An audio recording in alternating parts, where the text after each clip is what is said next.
देखिए आज आपको अनसॉल्व्ड पेपर का ये जो है चौथा पार्ट है। इसमें हम बताएंगे 822 आईए का कह रहा है सिद्ध कीजिए कि √3 एक अपरिमेय संख्या है। अपरिमेय सिद्ध करने अर्थात जो है आपको क्या करना है, √3 को एक अपरिमेय सिद्ध करना है। इसको हल करने के लिए आपको करना क्या होगा, सबसे पहले हम मानेंगे इसका उल्टा माना जाएगा। पहले मानेंगे कि √3 क्या है, एक अपरिमेय संख्या है। उसके बाद आप दिखा देंगे कि यह, पहले मानेंगे कि इसे एक परिमेय संख्या है, उसके बाद आप उसको अपरिमेय सिद्ध कर देंगे, जो है इसका अपोजिट मानेंगे। तो क्या करेंगे, मान लीजिए माना √3 एक परिमेय संख्या है, परिमेय संख्या है। मान लेंगे माना क्या है, √3 क्या है, एक परिमेय संख्या है। अगर ये परिमेय संख्या है तो हम जानते हैं कि जो है परिमेय संख्या को p/q के रूप में लिख सकते हैं। तो इसलिए क्या लिखेंगे यहां पर, इसलिए √3 बराबर क्या हो जाएगा, p/q। p/q क्या हो गई, परिमेय संख्या है। तो लिखेंगे जहां p तथा q सह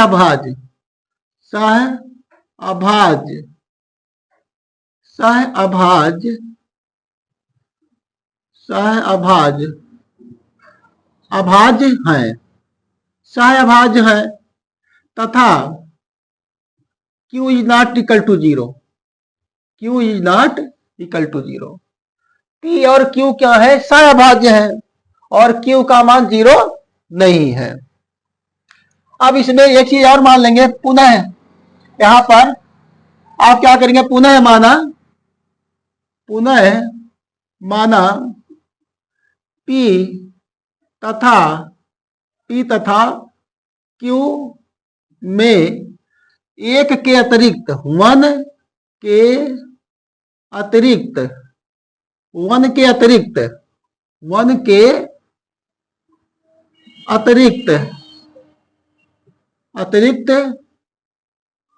कोई उभयनिष्ठ गुणनखंड नहीं है। क्या, गुणनखंड नहीं है। अर्थात जो है p और q जो सहअभाज्य संख्या ऐसी संख्या होती है जिसमें एक के अतिरिक्त और कोई उभयनिष्ठ गुणनखंड नहीं होता है। जैसे आप देखिए, इसको समझने के लिए, जैसे आपका 3 को क्या लिख सकते हैं, 3 गुणे 1, और 5 को क्या लिख सकते हैं, 5 गुणे 1। ये 3 और 5 क्या है, सहअभाज्य संख्याएं हैं। इसमें देखो एक के अतिरिक्त और कोई उभयनिष्ठ गुणनखंड नहीं है। जैसे आपका 4 दिया है, 4 को क्या लिख सकते हैं आप, 4 गुणे 1, और यहां पर 5 को क्या लिख सकते हैं, 5 गुणे 1। तो इन दोनों का जो उभयनिष्ठ गुणनखंड है क्या है, 1 है। तो 1 है तो ये क्या है, सहअभाज्य संख्याएं हैं। ऐसी संख्याएं जिनमें केवल 1 उभयनिष्ठ गुणनखंड होता है उन्हें सहअभाज्य संख्याएं कहते हैं। तो इसी को हमने यहां पर मान लिया, पुनः माना p और q एक के अतिरिक्त कोई, p और q में एक के अतिरिक्त और कोई उभयनिष्ठ गुणनखंड नहीं है। अब क्या करेंगे आप, यहां पर इसको √3 बराबर क्या है, p/q दिया गया है। अब क्या करेंगे, दोनों पक्षों का वर्ग किया जाएगा, दोनों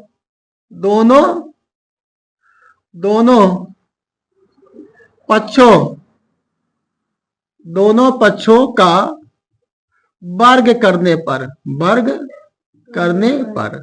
दोनों पक्षों का जब वर्ग किया जाएगा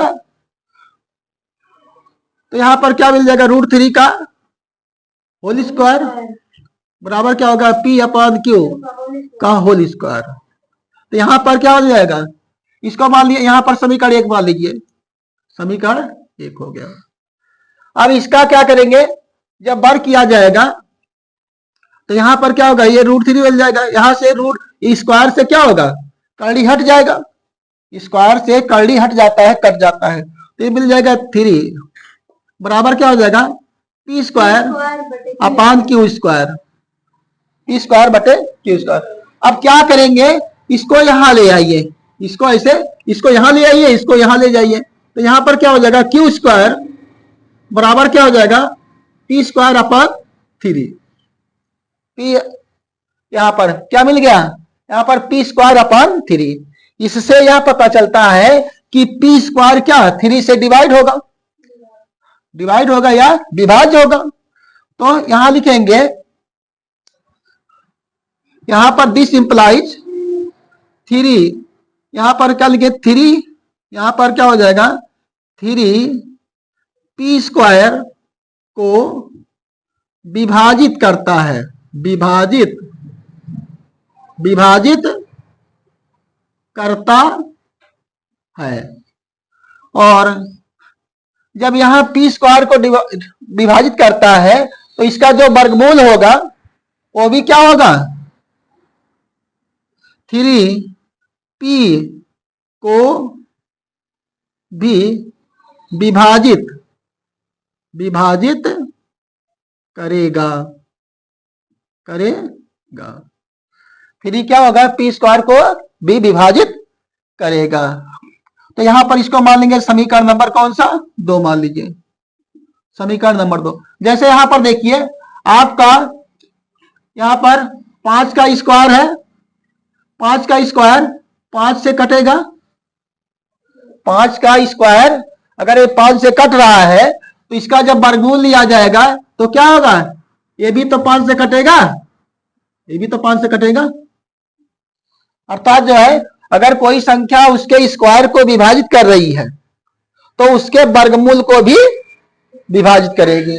जैसे 3 अगर पी स्क्वायर को विभाजित कर रहा है तो यह 3 क्या होगा, पी को भी विभाजित करेगा। इस प्रकार से इसे समझ सकते हैं, स्क्वायर को विभाजित करता है। क्या लिखेंगे, अब पुनः माना P बराबर, यहां पर देखिए जो आता है उसी के बराबर आप मानेंगे। यहां पर क्या मानेंगे, 3m, क्या मानेंगे 3m, जहां m कोई पूर्णांक है। क्या लिखेंगे, जहां m कोई पूर्णांक है, जहां m क्या है, कोई पूर्णांक है। अब p का मान, समीकरण p का मान नहीं दिख रहा है, ठीक है आगे तो लिखते हैं, p का मान, इसको यहां पर समीकरण 1 ना मान करके क्या मानेंगे, समीकरण नंबर 1 यहां मान लेंगे, ये समीकरण नंबर आपका 1 यहां पर हो जाएगा। ठीक, समीकरण इधर ऊपर का मिटा दे रहे हैं, या यहां पर लिख देते हैं, यहां पर लिख, विभाजित करता है, ऊपर का मिटा देते हैं, तो ये मिल जाएगा, यहां पर लिखेंगे पी स्क्वायर को विभाजित करता है। क्या लिखेंगे, समीकरण 1 में, समीकरण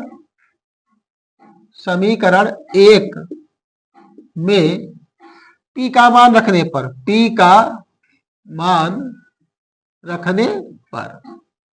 तो क्या मिल जाएगा, p का मान जब इसमें रखेंगे तो क्यू स्क्वायर बराबर p के स्थान पर रखेंगे 3m, इसका क्या होगा, होल स्क्वायर, और यहां पर क्या मिल जाएगा आपका, क्यू नहीं 3 रहेगा, 3 रहेगा।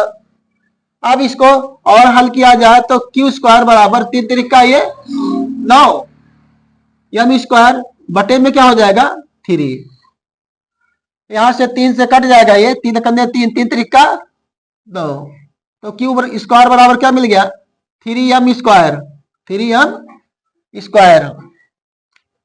और यहां पर यहां से यम स्क्वायर बराबर अगर लिखे तो ये क्या होगा, क्यू इसके नीचे आएगा, क्यू स्क्वायर बटे क्या हो जाएगा 3। यहां से हम स्क्वायर का मान निकालेंगे तो 3 क्या होगा, डिवाइड होकर के इधर आ जाएगा, ये आपका हो जाएगा यहां पर क्यू स्क्वायर बटे हो जाएगा 3। अब यहां लिखेंगे, इसको मिटा देते हैं, यहां पर इसको मिटा देते हैं। अब आपका देखिए, ये आपका समीकरण 2 था, यहां पर लिखेंगे, इसको मिटा देते हैं इधर से, क्या लिखेंगे, दिस इंप्लाइज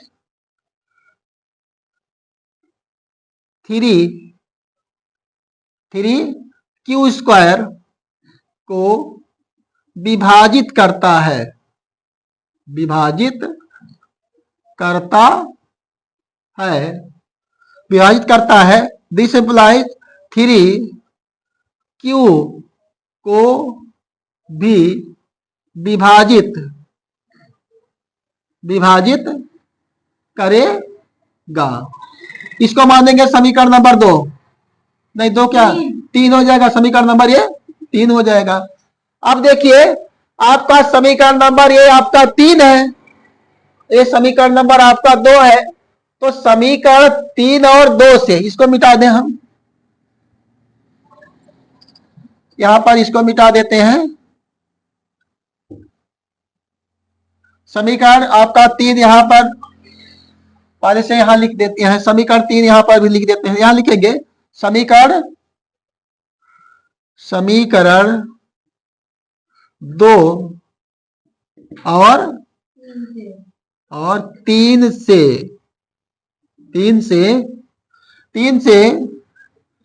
पी तथा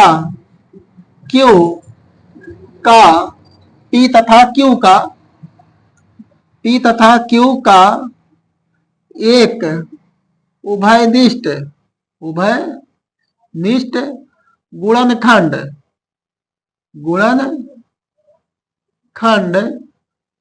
क्या है, 3 है।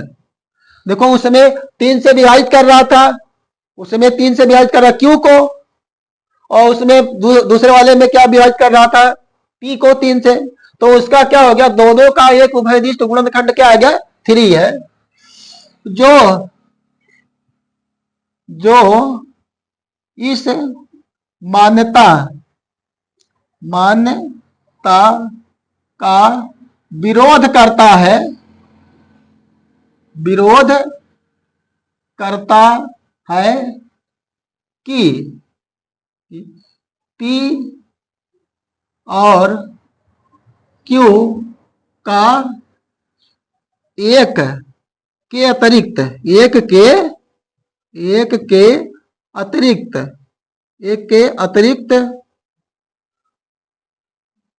कोई गुणनखंड नहीं है, कोई गुणनखंड नहीं है। अतः √3 एक अपरिमेय संख्या है, अपरिमेय संख्या है। अर्थात जो है, देखो हमने क्या माना था कि उसमें एक के अतिरिक्त और कोई उभयनिष्ठ गुणनखंड नहीं है, और हमने यह दिखा दिया यहाँ पर कि 3 क्या है, पी और क्यू का एक उभयनिष्ठ गुणनखंड आ गया। तो इस मान्यता का यह विरोध, हाँ बोलो, समीकरण 2 और 3 से आता है √3 है, हाँ ऐसे भी लिख सकते हैं आप, ऐसे भी लिख सकते हैं, ठीक लिख सकते हैं, कोई दिक्कत नहीं है।